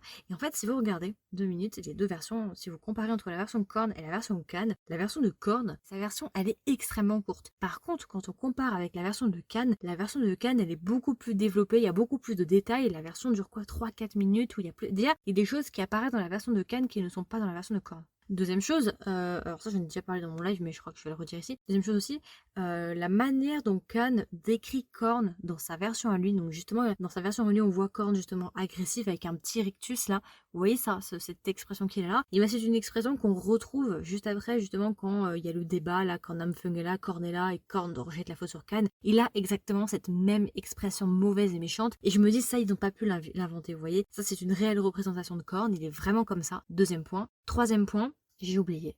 Attendez, ça va revenir, c'est pas grave. Oui, voilà. Quand justement ils sont en train de se courir après, là, et que t'as un con et Arm qui sont en train de jouer à Playmobil avec des voitures automatiques, là, toi-même tu sais, là. Bref, quand il y a ce délire-là, et que justement t'as Kin et ta Porsche qui sont en train de courir et qui rencontrent Can, Can dit à Porsche, viens avec moi et tout, je vais t'épargner, machin, machin. Du coup, ils vont avoir une discussion par rapport à ça. Et Can va continuer justement dans sa version des faits, en nous expliquant les faits et en nous disant que lui, il n'y est pour rien, qu'il n'a jamais rien fait, et que c'est pas lui qui a tué son père, mais c'est Korn. Sauf qu'à ce moment-là, il faut se remettre dans la psychologie de Can. À ce moment-là, dans la psychologie de Can, Can pense que Korn est mort. Il est venu annihiler la famille principale en pensant que le daron était mort. Donc, Can, je veux dire, en pensant que son frère est mort, pourquoi est-ce qu'il s'emmerderait à toujours maintenir le masque et à mentir et à dire que son frère mort aurait tué? Je veux dire, je sais pas. À ce moment-là, s'il se dit que son frère est mort et qu'il a deux doigts d'être à la tête de la famille principale et de prendre les rênes, je me dis, à ce moment-là, il a plus rien à perdre. Après, on peut me dire, oui, peut-être qu'il se sent coupable et qu'il est dans le déni et qu'il veut pas assumer ce qu'il a fait. C'est une possibilité. Mais quand je rajoute à ça, avec ce que j'ai dit précédemment, le fait que sa version est beaucoup plus longue, le fait aussi que la manière dont on nous montre Korn, il est exactement de la même manière que justement dans la vraie vie, quand on le voit juste après, avant qu'il tire sur son frère, c'est plein de petits détails et même sa manière de raconter tout me laisserait penser, moi plutôt, vous voyez, que Kan en fait n'y est pour rien et que c'est tout Korn en fait. Korn est derrière tout ça et que Kan était innocent ou en tout cas partiellement innocent. Franchement, je prendrais plutôt le parti de Kan et je crois Kan, personnellement. Alors après, voilà, on sait que Kan, il a plein de défauts, hein. Bien évidemment, je suis pas en train d'excuser ce qu'il a fait avec ses fils, ça, y a aucun problème là-dessus, on est d'accord là-dessus. Mais pour ce qui s'est passé 10 ans auparavant, sans déconner, si je devais choisir entre croire Korn ou croire Kan, je croirais Kan, clairement, et je pense qu'il y a plus de vérité dans ce que dit Kan que dans ce que dit Korn. Pour moi, la version de Kan me semble beaucoup plus plausible. Autre chose aussi, bon, on a compris, je pense que tout le monde a un peu vu, hein, mais la daronne, bien évidemment, n'a pas perdu la mémoire, parce que franchement, la scène de fin où elle prend ses enfants dans les bras, d'ailleurs, quelque chose qui m'a dérangé avec ça, c'est l'expression qui est là. Parce que je dois vous avouer que dans le roman, en fait, ce qui me dérange un petit peu, c'est que dans le roman, on nous décrit vraiment Namfung comme quelqu'un qui aimait ses enfants. Vraiment, et justement, bah, elle s'est sacrifiée pour que ses enfants puissent partir de la maison et de la mafia. Mais là, la Namfung qu'on a, elle est froide, indifférente. Alors après, est-ce que c'est un jeu? Est-ce que c'est une apparence pour ne pas justement se faire repérer? Peut-être. Mais en tout cas, elle m'a l'air vraiment d'en avoir rien à foutre de ses enfants. À la fin, elle a juste un regard meurtrier en mode je vais tous les défoncer. Donc on comprend qu'elle voudrait se venger et qu'en fait elle n'aurait pas perdu la mémoire et qu'elle fait semblant et qu'elle veut descendre Korn. C'est quelque chose comme ça. Ouais, je sais pas. Je suis un peu dubitative par rapport à ça parce que c'est vrai qu'on se dit mais c'est bizarre parce qu'elle a pas une seule once genre d'affection pour ses enfants, il y a rien qui transparaît, rien du tout, elle est complètement différente. Donc est-ce que finalement ça c'est pas un jeu? Elle fait semblant pour pas se faire repérer par Korn, c'est possible. Mais il y a quand même des problèmes de logique, tu vas me dire, parce que visiblement toute cette scène justement où là ils vont annihiler la baraque là, en mocassin foulard là, toute cette scène là, ça se passe dans la maison de Korn, d'accord? Donc la même maison où Kin et Tankun vivent, parce que Kim il vit pas là, donc on va dire on va exclure Kim, ok? Allez on exclut Kim. Mais je me dis, attendez, t'as Namfung qui a vécu prisonnière dans la baraque pendant 10 ans, et personne s'est rendu compte à un moment qu'il y avait genre une personne supplémentaire, genre il y avait quelqu'un qui se promenait en robe dans la baraque, ils sont pas dit genre il y a un truc bizarre. Enfin je sais pas, je trouve ça assez étrange que personne ne se soit rendu compte qu'il y avait quelqu'un de plus qui vivait dans la maison. Je veux dire, ok la maison elle est grande, mais ils se sont jamais rendu compte enfin ça me semble, et ça me semble un peu improbable quand même cette histoire. Alors à moins qu'elle ait jamais bougé de sa suite, ça me semble, bon, Voilà. Bon, après, on sait que voilà, mais ça me semble un peu chelou cette histoire entre nous. Il y a quelque chose aussi qui m'a dérangé, qui était dans le roman, hein, qui n'a pas vraiment été donné dans le drama, on en a parlé juste avant, c'est cette histoire d'organisation secrète. Je trouve ça assez décevant. Pourquoi je dis que c'est décevant? Parce qu'en fait, si on prend quelqu'un, d'accord, un spectateur qui regarde Kim Porsche mais qui n'a jamais lu le roman, ok, il sait pas ce qui s'est passé dans le roman, il connaît R. Si cette personne-là regarde le drama, elle va passer à côté de choses énormes, mais énormes. C'est-à-dire que dans le drama, à aucun moment on fait allusion à une organisation secrète, et à la fin du drama, en fait, on parle pas de l'organisation secrète, et ça j'ai trouvé dommage, parce qu'en fait, dans le roman, normalement c'est censé se terminer avec Korn qui appelle Kim, et ils descendent ensemble, ils enclenchent un mécanisme dans le bureau de Korn, et ils descendent ensemble des escaliers, et ils rejoignent une salle, où justement à l'intérieur il y a une vingtaine de personnes avec des capuches, habillées en noir, qui justement font une espèce de procession, et ce serait l'organisation secrète, justement avec laquelle Kim va être à la tête. Et ça y est pas dans le drama, et ça je trouve ça vraiment dommage, parce qu'en fait le truc c'est que quelqu'un qui n'a jamais vu le roman, bah il le sait pas ça en fait. Alors ok, il y a des allusions à droite à gauche comme le mécanisme dans la porte, ok, mais je veux dire quelqu'un qui a pas lu le roman, il capte pas ça, il le sait pas, et il passe à côté de quelque chose d'énorme. Pareil, Pichan qui appelle Kim pour dire que Korn veut le voir, vous savez, quand il pense que Porsche a disparu, ok, mais voilà, le problème principal, moi un des gros points négatifs, je trouve que c'est vraiment dommage qu'il n'ait pas totalement traité cette histoire d'organisation secrète, ou en tout cas qu'il nous ait pas laissé sur un cliffhanger. Moi j'aurais voulu qu'on finisse sur un cliffhanger comme dans le roman en fait, qu'on ait vraiment ce goût de à bientôt, au prochain épisode. Vous voyez, je voulais vraiment ça en fait. Et je trouve qu'à la fin de cette saison 1, à la fin de cette fin d'épisode 14, il y a un goût pour moi d'inachevé. C'est-à-dire que c'est pas aussi sensationnel que ça aurait pu être si on avait utilisé un peu les mêmes indices, les mêmes clés que dans le roman. Alors après, le roman est loin d'être parfait, mais les seuls points qui étaient pas trop mauvais du roman, ils les ont enlevés. Je trouve ça dommage en fait, parce que cette histoire d'organisation secrète et cette fin, quand j'ai lu le roman pour la première fois et que j'ai vu cette fin avec cette organisation secrète avec Kim, mais je me rappelle, j'avais envoyé des messages à Tati Queen, j'étais on fire. C'était vraiment une émotion incroyable, j'étais excitée, j'en croyais pas mes yeux, vous voyez, et j'aurais voulu retrouver ça en fait. Malheureusement, c'est pas le cas. Donc je trouve ça dommage qu'on n'ait pas retrouvé ça en fait, cette espèce de cliffhanger, ou en tout cas des indices beaucoup plus osés. Pas forcément dit à 100%, mais dit à demi-mot, ça aurait été pas mal. Et pas juste 2-3 indices, le mécanisme dans la porte, et puis Chan à 2 secondes qui appelle, voilà. Je trouve ça dommage. C'est trop subtil, et je pense qu'il y a beaucoup de gens qui sont passés à côté de ça. S'il y a des personnes, par exemple, qui n'ont jamais lu le roman, franchement, c'est un truc énorme à côté de quoi tu passes. Alors, ok, après, on va me dire, oui, mais si dans la saison 2, il traite, oui, c'est vrai, ok. Mais même, je trouve que l'expérience, elle est pas la même, vous voyez. Donc, je trouve ça dommage. Pour moi, c'est un peu un goût d'inachevé sur ce coup-là. La fin est pas mauvaise, l'histoire avec Kin et Porsche, là, qui s'embrassent. Oh, putain, on en parle ou pas de... Ah, ça, j'ai oublié d'en parler, mais... Oh, épisode là, 14, quand Porsche il arrive avec son magnifique petit blazer vert là, il y a tout le monde qui s'incline et qu'il arrive dans la maison secondaire. Waouh! Mais cet homme, tu pourrais faire une thèse sur la beauté vraiment de Abo en costume. Vraiment, ça lui va à ravir. Les costumes 3 pièces, tous les costumes, il est juste magnifique cet homme, ça lui va super bien. Vraiment une thèse entière. J'ai oublié de parler de cette scène là, mais je l'ai beaucoup aimée. Vraiment, elle m'a vraiment laissé bouche bée. C'était vraiment une magnifique scène avec tout le monde qui s'incline et la petite musique et tout. J'ai beaucoup aimé. Cette scène est magnifique. Si on regarde le drama, épisode 14, l'épisode 14 n'est pas mauvais, mais si on le compare avec ce que j'ai pu lire dans le roman, je suis un petit peu déçue sur certains aspects. Après, ils ont plutôt suivi le truc, Porsche qui finit avec la bague de la famille secondaire, quoique ça pourrait être remis en question, vu que je vous ai expliqué qu'il y a 2 fins, en fait, finalement, il y a la fin après de des épisodes spéciaux de Pete et Vegas, où on apprend en fait que Vegas aurait récupéré la bague, bref, ça je vous invite à aller écouter mes résumés si ça vous intéresse, mais ça ils ont suivi, il n'y a pas de problème là-dessus, il n'y a pas vraiment trop de problème là-dessus, mais je trouve ça juste dommage que l'organisation, il ne l'ait pas exploité un peu plus, c'est dommage. Ce choix aussi de fin qui a été fait pour la saison 1 épisode 14, je me dis, est-ce qu'en fait c'était pas une assurance pour eux, dans le sens où au moment où ils ont enregistré le drama, ils ont filmé le drama, ils savaient pas à l'époque que ça allait être un truc pareil, que ça allait exploser. Donc ils se sont dit, bah au pire des cas, on fait une fin comme ça un peu ambiguë, en mode tout est bien qui finit bien, mais quand même il y a des indices qui pourraient nous dire qu'on pourrait continuer. Je pense qu'ils ont fait un peu cette fin ambiguë de sorte à se dire, si ça fonctionne pas, c'est pas grave, on finit avec cette fin là, tout est bien qui finit bien. Par contre si ça fonctionne, bah on a assez de matière, on a assez d'indices pour justement pouvoir légitimement continuer une saison 2. Je pense qu'ils ont fait exprès à ce moment-là de faire ça. À mon avis, c'était peut-être l'assurance, ils l'ont joué sécure, je pense. À mon avis, peut-être que je me trompe, mais en tout cas, je pense qu'ils ont essayé de la jouer sécure sur ce côté-là. Donc la fin n'est pas mauvaise comme ça. Oui, et j'ai des petits problèmes par rapport à des scènes et à des musiques. Alors, je mets en contexte. Pour moi, il y a des décalages entre certaines scènes et les musiques qui ont été utilisées. Pour moi, il y a des utilisations de musique qui sont inappropriées par rapport aux scènes. Il y a beaucoup de potentiel dans certaines scènes qui, pour moi, ont été gâchées ou bien perdues à cause des musiques. Après, c'est mon avis personnel. Chacun va faire, voilà, chacun va voir comme il le souhaite. J'ai surtout 2 scènes qui m'ont posé problème. Pour moi, les musiques n'allaient pas. Et ça a gâché justement l'ambiance de la scène en règle générale. La première scène, alors je me rappelle plus, mais c'est une scène haute entre Kin et Porsche. C'est la scène, vous savez, sous la table où Porsche, il joue, voilà, ils sont en train de se toucher le pied là, machin, vous voyez cette scène. Et juste après, t'as Kin qui dit à Porsche, je vais te donner une punition. Et t'as Kin qui balance Porsche sur la table basse. Et voilà. Cette scène-là, c'est quoi? C'est une scène assez accélérée, assez dynamique, une scène haute entre Porsche et Kin où justement ils sont en train de se déshabiller dans toute sa suite, en fait, dans toute sa chambre, ils sont en train de se foutre à poids, se plaquer contre la baie vitrée. Voilà, vous voyez cette scène. Pourquoi j'ai pas aimé cette scène et pourquoi je trouve qu'il y a un problème? Ce qui m'a dérangé, c'est l'utilisation de la musique. Pour moi, la musique était trop décalée par rapport à la scène. Alors après, peut-être que l'ambiance qu'on voulait donner, c'était une ambiance assez légère, assez drôle, mais moi j'ai pas aimé en fait. J'ai pas apprécié cet aspect un petit peu humour, un petit peu léger, un peu second degré, un peu accéléré aussi, ça va très vite. On dirait que leurs mouvements sont accélérés, ça va à droite, à gauche. Et c'était pas sérieux du tout, c'était plus second degré. Moi j'ai pas aimé, j'ai trouvé au contraire qu'en fait le potentiel de cette scène pour moi était un petit peu gâché, ou en tout cas je l'aurais pas fait comme ça. Visuellement, moi j'ai pas trouvé ça agréable en tant que téléspectateur, en tant qu'expérience. C'était pas pour moi une expérience agréable cette scène. Ce que j'aurais préféré, vous voyez, c'est que peut-être au contraire en fait on utilise plutôt des ralentis et on fasse plus de ralentis sur cette scène là par exemple pour la rendre beaucoup plus émotionnelle, beaucoup plus intense. Alors peut-être pas aussi intense que la scène de l'épisode 4 dans la salle de bain parce qu'il y avait déjà une grosse scène donc peut-être pas en faire trop, mais la rendre quand même plus émotionnelle, plus lente, plus intense, avec une musique peut-être plus cinématique, un peu plus dramatique ou en tout cas un peu plus calme. Et vraiment rendre le truc beau en fait. La musique, je vous jure, c'est vraiment une musique en mode je vais chercher une baguette de pain en scooter à Paris.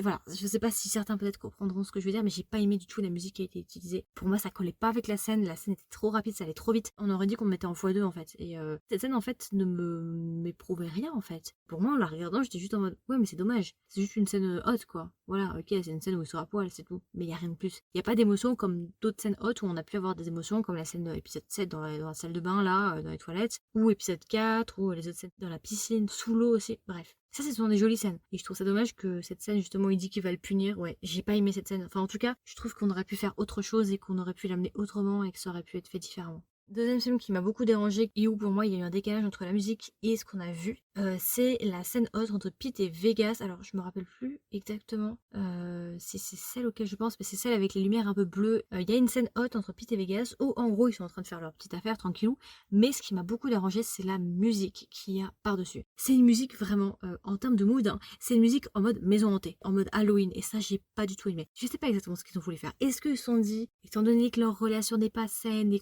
on n'est pas d'accord avec ce qu'ils font, mais qu'on le montre quand même, mais qu'on n'est pas 100% derrière cette histoire-là, on va quand même mettre une musique un peu dérangeante et un peu décalée pour faire comprendre que leur relation n'est pas totalement saine. Est-ce que c'était ça le choix? Mais je me dis, tant qu'à faire, alors ne montrez rien. C'est un peu ça, parce que si c'est pour nous montrer une scène haute, qui est plutôt jolie visuellement, avec des belles lumières, avec un beau jeu, avec une belle intensité, pour te mettre une petite musique d'Halloween en mode un bonbon ou un sort, je veux dire, là, il y a un décalage qui ne va pas pour moi. Donc la musique, pour moi, ça n'allait pas. Cette musique un peu spooky, un peu maison hantée, là, j'ai pas du tout aimé ça. Pour moi, ça détonnait, en fait. Quand j'ai vu ça, je me suis dit, mais c'est dommage. Qu'est-ce qu'ils ont essayé de faire exactement ici? Pour moi, ça a été un peu du gâchis, parce que je me suis dit, leur jeu est tellement beau. La scène est vraiment belle visuellement avec les lumières et tout. Je trouve ça dommage de mettre une musique comme ça gâche l'ambiance en fait. Enfin, je sais pas. Bref, j'ai pas aimé. Si vraiment il voulait dire cette romance on la soutient pas à 100%, c'est pas une romance saine, alors pourquoi pas plutôt mettre une musique un peu plus dramatique pour le coup, vous voyez, avec un peu d'ambiguïté, c'est-à-dire que le téléspectateur il sent que c'est une scène émotionnelle, mais en même temps il voit que c'est un peu triste. Il y a un aspect un peu triste, un peu négatif dans la musique, qui fait que du coup le spectateur il se questionne sur la scène et sur la nature de la scène. Je sais pas quelle était la volonté de base, mais pour moi, visuellement et auditivement, ça n'a pas fonctionné. Voilà. Après, n'hésitez pas à me dire si vous êtes d'accord ou pas, ou si vous avez fait attention, ou si vous n'avez pas fait gaffe. Et si vous n'avez pas fait gaffe, je vous invite à aller revoir et me dire ce que vous en avez pensé. Alors, la scène qui m'a dérangée avec Pete et Vegas, la scène haute, je crois que c'est épisode 12, si je dis pas de bêtises, à vérifier, parce que là j'ai mes notes un petit peu, elles sont un peu fragmentées. Je crois que c'est épisode 12. Ouais, et pour la scène de Porsche et Kin, la scène accélérée que j'ai pas trop aimée, c'est épisode 8. Je crois que c'est épisode 8, mais je suis pas sûre. Donc à vérifier. C'était celles-ci en particulier qui m'ont dérangé en termes de décalage image-son.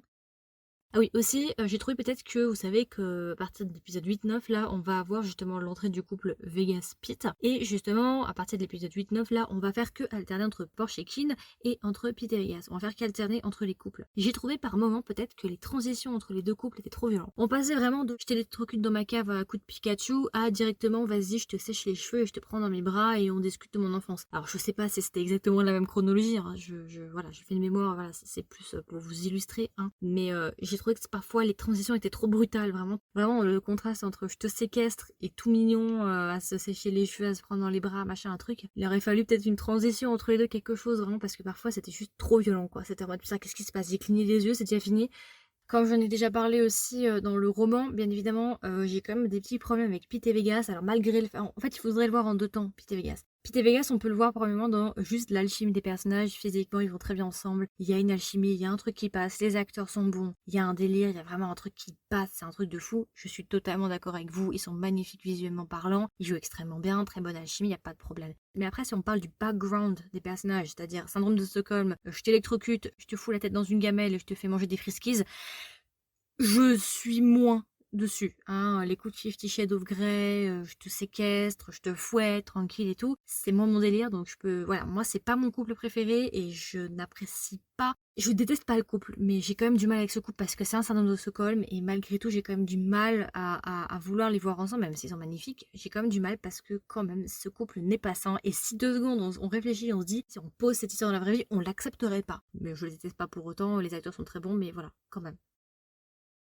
En vrai, il y a plus de points positifs que de points négatifs. J'ai tellement dit les points positifs, je pense que maintenant on a compris. Donc je voulais quand même faire 2-3 points sur les trucs qui m'ont dérangé parce que forcément le drama n'est pas parfait, c'est normal. Aucun drama n'est parfait. Il y a toujours des petits soucis à droite à gauche. Donc voilà, je voulais quand même essayer d'être objective ici, d'accord. J'ai donné mon avis, j'ai essayé d'expliquer au maximum et de donner les détails de pourquoi j'ai aimé, qu'est-ce qui m'a dérangé, voilà. Comme d'habitude, c'est mon avis personnel, ça n'engage qu'à moi. Bien évidemment, vous pouvez avoir un avis différent du mien, il n'y a pas de souci. N'hésitez pas d'ailleurs à me dire s'il y a des trucs aussi qui vous ont dérangé, si vous êtes d'accord avec moi ou s'il y a d'autres problèmes que vous avez soulevés, il n'y a pas de souci là-dessus, j'aime bien discuter avec vous. Et enfin, je vais peut-être faire un petit point sur les musiques. Est-ce qu'il y a vraiment besoin de faire un point sur les musiques? J'adore les musiques. Voilà, il y a pas de secret en fait. Ceux qui me suivent sur Instagram, vous savez que ça fait je sais pas combien de mois que j'écoute quasiment que Free Fall et Why Don't You Stay. Christelle a commencé à être convertie, hein. Je l'ai vu la dernière fois, elle a posté sur son Instagram justement Why Don't You Stay. Christelle, elle est convertie au BL. Je vous dis, je l'avais prévenu Christelle. Je lui ai dit, une fois que tu tombes dans le trou là de Alice au Pays des Merveilles, il n'y a pas de retour en arrière. Christelle est tombée et elle tombe fort. Elle est à fond, Christelle, sur le drama BL. Je suis contente d'ailleurs. Donc non, l'OST est magnifique. Le seul truc que je trouve dommage, c'est la version piano, j'en ai parlé juste avant, de Free Fall. C'est la musique, par exemple, que vous retrouvez dans la scène de la salle de bain, épisode 4, quand ils couchent ensemble pour la première fois. Et j'aimerais vraiment la voir parce qu'elle est magnifique. Mais elle est waouh, elle est somptueuse cette musique. Donc voilà, pour moi l'OST j'ai rien à dire, il est magnifique. J'ai pas de point négatif sur l'OST. Enfin l'OST c'est un sans faute pour moi, sur tous les aspects. Du coup, petit fun fact, voilà, je me suis amusée un petit peu à chercher quelques petites informations. Peut-être qu'il y en a que vous connaîtrez, hein, il n'y a pas de souci là-dessus, mais j'ai voulu faire un petit, comment on dit en français, résumé de tous les fun facts que j'ai pu récupérer. Pour ceux qui connaissent pas trop l'aventure Kim Porsche, en fait l'aventure Kim Porsche de base a très très mal débuté, je dois vous avouer que c'est parti quand même très mal. Parce qu'en fait Kim Porsche de base, le Kim Porsche que vous avez actuellement, n'aurait de base pas dû voir le jour. Oui, effectivement. Pour ceux qui sont pas au courant, vous devez vous dire what the fuck. De base en fait Kim Porsche a été adapté dans une première version, sauf que au bout d'un an à peu près de tournage et des poussières, un peu plus d'un an, en fait il y a eu énormément de problèmes par rapport à ces boîtes de production là et autres. Et du coup ce qui s'est passé c'est que au bout d'un an, en fait le drama devait sortir en juillet 2021, ok. Et justement peut-être un mois avant la sortie, donc ça devait sortir en juillet 2021, un mois avant la sortie, t'as l'équipe qui a dit bah finalement en fait Kim Porsche non. Voilà, non mais ça fait oui, c'est dans un mois et alors du jour au lendemain parce qu'il y a eu beaucoup de problèmes et tout, autant avec les auteurs de Kim Porsche qu'avec les acteurs, il y a eu beaucoup de problèmes. Du coup, le drama a été annulé malgré le fait qu'il ait quand même été filmé dans la boîte, enfin prêt à être diffusé quoi. Ça a été annulé. Et ce qui s'est passé en fait, c'est que à peu près au mois d'août, à peu près ou fin juillet, justement, il y a une nouvelle équipe qui est revenue pour essayer justement de relancer Kim Porsche et c'est le Kim Porsche que vous avez actuellement. Et en fait, si vous comparez, je sais pas si vous avez vu un petit peu la première version de Kim Porsche, mais vraiment, la première version de Kim Porsche n'a rien à voir avec cette version-là. La première version de Kim Porsche, visiblement, elle a suivi quasiment mot pour mot le roman en fait. Donc tous les aspects un peu toxiques, à ce qui paraît, ils y étaient. Ce qui s'est passé entre la première version et la deuxième version, c'est qu'il y a eu beaucoup de remaniements au sein des acteurs. Il y a pas mal d'acteurs qui sont partis, d'autres qui sont revenus, d'autres qui ont été changés. Par exemple, Perth Nacon, qui joue Ken, il me semble, si je dis pas bêtise, que dans la première version de Kim Porsche, il jouait Tawan. Ouais, beaucoup de changements. Il y a plein d'acteurs qui sont partis, qui sont revenus. Même le père de base Korn, ça devait pas être le Korn que vous avez là. Bref, il y a beaucoup d'acteurs qui ont été changés.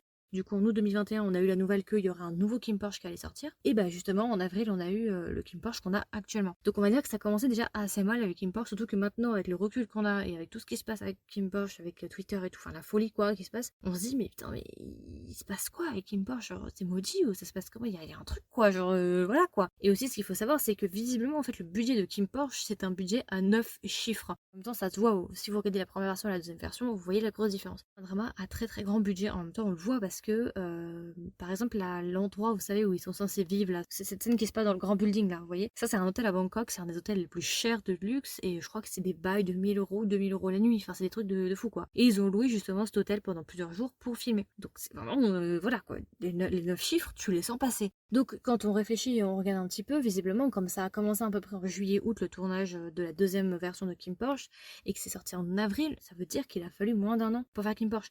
Donc je me dis, pour une possible, éventuelle saison 2, je pense que 1 an... Bon, remarque, il y a le concert, donc ça risque un petit peu de ralentir le truc. Mais je pense qu'en 1 an, franchement, il y a grave moyen qu'on ait la suite. Parce qu'il y en a qui disaient, oui, il fallait attendre 2-3 ans. Non, mais on a attendu 2-3 ans parce qu'ils ont recommencé le drama de zéro.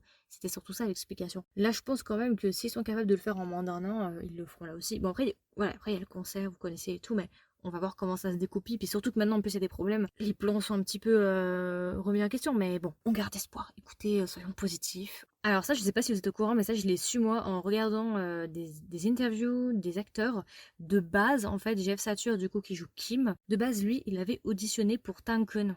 Ouais, ouais. Il avait auditionné pour le grand frère. Ouais, donc vous vous rendez compte qu'il y a un gros contraste. Ça, c'est un peu un fun fact aussi. Je sais pas si vous êtes au courant. Bon, je pense que si vous suivez Kim Porsche, vous êtes au courant. Mais juste après la fin de Kim Porsche, du coup, le samedi d'après, je sais pas si vous êtes au courant, mais ça m'a fait mourir de rire. Sur Twitter, en fait, les fans de Kim Porsche, étant donné qu'ils ne supportaient plus, en fait, de plus avoir Kim Porsche le samedi, quoi, ça leur faisait vraiment un vide. Bah, en fait, ils ont décidé, genre, de trender, de créer un hashtag, en fait, qui s'appelle Kim Porsche épisode 15. Alors, oui, mais il n'y a pas d'épisode 15. Mais Kim Porsche épisode 15. Parce que justement, les fans en fait voulaient une suite. Et comme ils voulaient attirer l'attention justement de Bianca en leur disant ouais les gars dépêchez-vous et tout, ils ont commencé à tweeter justement à faire un hashtag Kim Porsche épisode 15.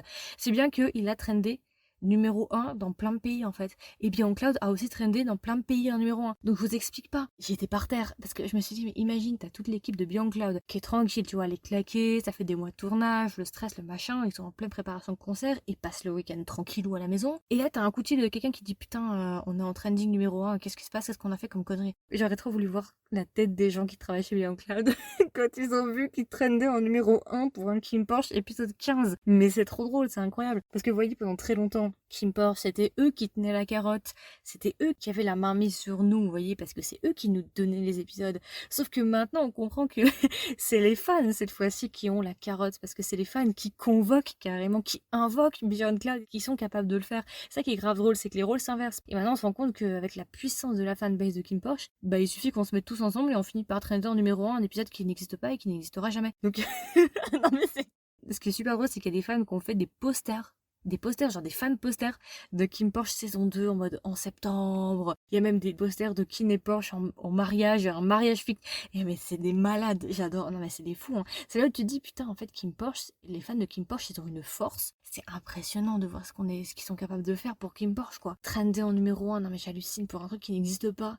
Juste pour attirer. Non mais c'est une folie 2022, on aura tout vu, hein. Vraiment on aura tout vu. Je sais pas si vous êtes au courant aussi, mais récemment, Demi, du coup, l'autrice de Kim Porsche, a enfin sorti la suite de Pete et Vegas. Et on va dire que cette diffusion n'est pas passée inaperçue. Non pas parce que les gens attendaient Pete et Vegas, mais surtout parce que les fans ont gueulé. Je vous dis qu'il y a eu une déferlante de haine sur Twitter qui a été... Alors, j'ai pas trop suivi, mais c'est des personnes qui sont revenues me donner des screenshots, parce que j'ai un compte Twitter, mais je suis jamais dessus, en fait. Et j'ai pas trop le temps de lire les commentaires, mais ce sont des personnes qui sont venues, Tati Queen, entre autres, et d'autres personnes qui sont venues me donner des screenshots un petit peu de ce qui s'est passé. Waouh, c'était violent. Genre, en gros, bon, il y a beaucoup de gens ont gueulé sur l'épisode 1, enfin le nouvel épisode du coup de Pete et Vegas, parce que bon, j'ai fait un résumé si vous intéresse d'ailleurs de Pete et Vegas vite fait sur mon bilan de Kim Porsche, du coup ce que je pense du roman et tout. J'ai fait mon bilan et j'ai fait mon bilan aussi sur ce chapitre-là parce que je me suis sacrifiée, je suis allée le voir, je suis allée le lire sur tout le mois live. Et oui, effectivement, ce chapitre a beaucoup de problèmes, mais les gens l'ont vraiment assassiné, quoi. Vraiment, c'était violent, et donc voilà, donc la majorité comme des commentaires, ce sont des commentaires négatifs par rapport à cette suite. Le chapitre, il est pas ouf, je suis pas fan, mais j'attends de voir la suite parce que je me dis, la connaissant, elle a sans doute fait exprès de mettre ce chapitre-là un peu provocateur pour justement un peu soulever, entre guillemets, les fans, pour faire du bruit et tout. Je pense que c'est plus fait exprès qu'autre chose, donc à voir comment elle va écrire la suite, mais c'est vrai que pour le moment, c'est pas folichon, on va dire que voilà. J'ai expliqué, si ça vous intéresse, bien en détail ce que j'ai pensé, les problèmes, les incohérences, les machins, les trucs, mais voilà. Et visiblement, il va y avoir des suites du coup là, il n'y a pas qu'un seul chapitre, il y en a d'autres qui vont arriver. Donc je sais pas si ça va se mettre sous forme digitale ou si ça va se mettre sous forme de livre physique, je sais pas, je suis pas trop au courant encore, mais en tout cas là ça arrive, c'est ça sous peu. Vite fait, des petits fun facts à propos du tournage. Alors, deux choses. Première chose, je sais pas si vous vous souvenez, mais la scène à l'épisode... Alors, je vais pas dire de bêtises parce que je confonds toujours ces deux épisodes. Je crois que c'est l'épisode 6, la scène du kidnapping dans la forêt. La scène, vous savez, où il y a un combat dans un espèce de camion, là où ils sont en train de se battre avec leurs menottes, machin, machin. Bah, en fait, cette scène-là, j'ai vu des behind the scenes où, en gros, visiblement, en fait, Apo et Mal, surtout Apo, en fait, a failli perdre connaissance. Et Mal aussi. Et ils ont carrément dû avoir les bonbonnes d'oxygène, en fait. Parce que dans la pièce où ils filmaient, il n'y avait pas d'air, en fait. Les espèces de camions réfrigérés, ok, ce sont des camions, généralement, il n'y a pas d'air qui passe. C'est vraiment fait juste pour maintenir, voilà. Et en fait, il filmait à l'intérieur, visiblement, et il y avait pas d'air. Donc c'est assez impressionnant parce que j'en avais parlé, je me rappelle avec Tati Queen quand on débriefait et tout là-dessus. C'est assez impressionnant de voir à quel point genre ils sont impliqués dans leur travail, à quel point genre même leur santé ils la mettent en jeu, vous voyez. C'est rare de voir des acteurs qui se donnent autant à fond pour vraiment interpréter un rôle, pour faire du bon contenu, pour que ça donne bien à l'écran. C'est assez rare et je trouve ça vraiment très admirable. Après, je suis pas en train de dire qu'il faut qu'ils sautent par la fenêtre, hein, mais en tout cas, j'admire et je salue l'effort qui a été fait et l'implication vraiment et le sérieux et le professionnalisme qu'ils ont effectué tout au long du travail. Donc voilà. Autre chose aussi, vous savez la petite scène où Portia en fait dit à Kim qu'il l'aime. Je sais pas si vous avez fait gaffe, mais dans cette scène-là, en fait, Kim embrasse Portia, mais du coup l'acteur Jeff n'embrasse pas Barcode sur la bouche mais sur la joue. Pourquoi? En fait, Jeff Satur a expliqué en fait qu'il n'a pas voulu embrasser Barcode sur la bouche parce qu'il est mineur et il estime que c'est pas voilà correct. En plus ils ont je crois une dizaine d'années d'écart à peu près, un peu moins, peut-être 9 ans, et justement il voulait pas trop justement voilà, il voulait pas faire ça. Petit fun fact. Et enfin aussi quelque chose que je voulais dire par rapport à la bande-annonce de Kim Porsche. Alors c'était une des premières bandes-annonces, alors je sais plus laquelle c'est. Ah oui, c'est Beyond Cloud et entre guillemets c'est marqué The Hidden Messages, donc les messages cachés.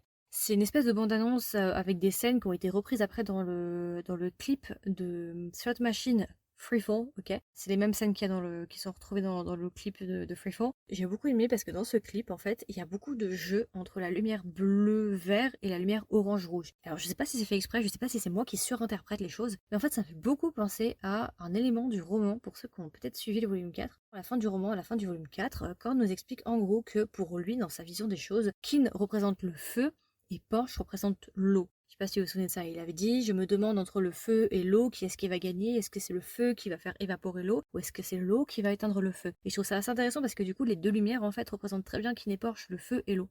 Voilà. Je sais pas si c'est moi qui surinterprète, mais tout de suite quand j'ai vu la bande-annonce, je me suis dit, ah, est-ce que c'est pas une allusion? Voilà, je sais pas. Dites-moi si vous y avez pensé ou si vous trouvez que c'est trop tiré par les cheveux, mais voilà. Donc voilà, je pense que j'ai un peu près fait le tour.